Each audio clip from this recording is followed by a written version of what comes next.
क्या एक आदमी खुद को जिन समझ सकता है, और अगर हाँ तो क्या उसका अंत भी लिखा हुआ होता है। ये कहानी है एसपी असलम चौधरी और उस डाउनफॉल की जिसे वो खुद कभी समझ ही नहीं पाया। शुरुआत होती है एक ऐसी एंट्री से जो सिर्फ एंट्री नहीं, एक स्टेटमेंट है। जब संजय दत्त धुरंधर में आते हैं तो बैकग्राउंड में हवा हवा बजता है, जो उनकी फिल्म इंसाफ अपने लहू से आता है। अब सोचिए, कोई डायरेक्टर यूं ही ऐसा नहीं करता। ये नॉस्टैल्जिया नहीं, ये आइडेंटिटी है।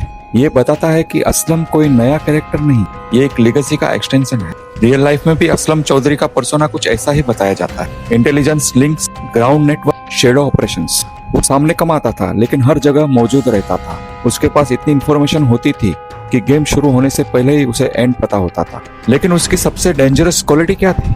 वो लॉ का हिस्सा था लेकिन लॉ से ऊपर सोचता था। उसके लिए जस्टिस का मतलब था रिजल्ट, प्रोसेस मायने नहीं रखता था। और यहीं से शुरू होती है उसकी ट्रेजेडी। फिल्म में भी उसका कैरेक्टर खुद को जिन्न कहता है, अनस्टॉपेबल, अनटचेबल, अनकिलेबल।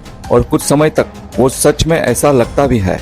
कोई उसे पकड़ नहीं पाता, कोई उसे रोक नहीं पाता। लेकिन हर जिन की कहानी में एक मोमेंट आता है जहां उसकी असली परीक्षा होती है, और यहाँ एंट्री होती है हमजा की। हमजा एक इंसान कम और एक फोर्स ज्यादा लगता है। डायरेक्टर आदित्य धर उसे ऐसे प्रेजेंट करते हैं जैसे वो कोई डिवाइन जजमेंट हो। वो सवाल नहीं करता, वो जस्टिफाई नहीं करता, वो बस एग्जीक्यूट करता है। उसके एक्शन ये दिखाते हैं कि वो जस्टिस के लिए किसी भी हद तक जा सकता है, चाहे उसके फैसले कितने भी कठोर क्यों ना हो। यहीं से क्लियर हो जाता है ये कैरेक्टर मर्सी नहीं, जजमेंट रिप्रेजेंट करता। अब कहानी बदलती है।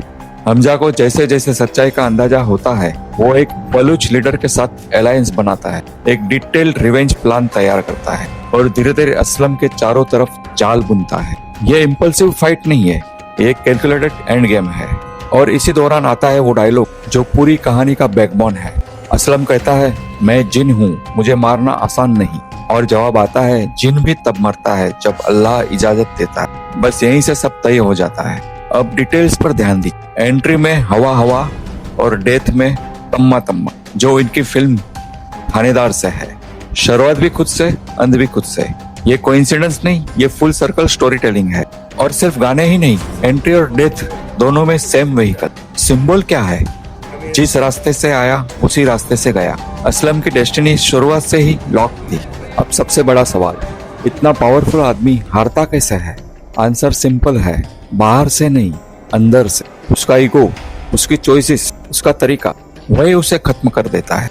और फिर आता है सबसे बड़ा ट्विस्ट। रियल लाइफ में असलम का कैरेक्टर संजय दत्त का कल्ट फैन बताया जाता है। मतलब वो इसी आइकॉन को फॉलो करता है, उसी स्टाइल को जीता है और अंत में उसी सिनेमैटिक एनर्जी में खत्म हो जाता है। अब पिक्चर क्लियर है, ये सिर्फ एक क्राइम स्टोरी नहीं है, ये डेस्टिनी वर्सेस ईगो की कहानी है, जहां एक आदमी खुद को अजय समझता है और दूसरा उसे उसकी हकीकत दिखाने आता है। हमजा हीरो नहीं है, वो रिजल्ट है, वो कॉन्सिक्वेंस है, और असलम वो कॉज है। जब इंसान खुद को सिस्टम से ऊपर समझने लगे तो सिस्टम नहीं, किस्मत उसे गिराती है। एंड में जब तम्मा तम्मा बजता है तो वो सिर्फ एक गाना नहीं होता, वो क्लोजर होता है, वो सर्कल कंप्लीट करता है। ये फिल्म नहीं है, ये एक पैटर्न है, राइज, पावर, ईगो, फॉल।